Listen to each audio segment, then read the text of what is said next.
Friends, good morning. সবাই কেমন আছো? আশা করি ভালো আছো, আমিও ভালো আছি। তো দেখো, রেডি হয়ে গেছি, যাব হচ্ছে বাপের বাড়ি। অনেক দিন পরেই যাচ্ছি, কারণ মার হচ্ছে ডাক্তার দেখানোর কথা ছিল, সেজন্যই যাওয়া হচ্ছে। আর যা গরম, একটু বেরোতে ইচ্ছে করছে না, তারপরেও যেতে হবে, মাকে ডাক্তার দেখাতে হবে। তো মা আর মেয়ে রেডি হয়ে গেছি, এখন বেরোবো।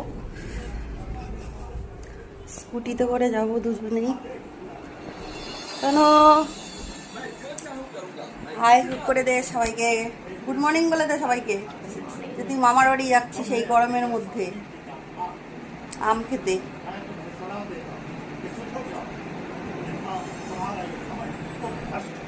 তো টাটা, গিয়ে আম বাগানে দেখাবো, আম বাগান।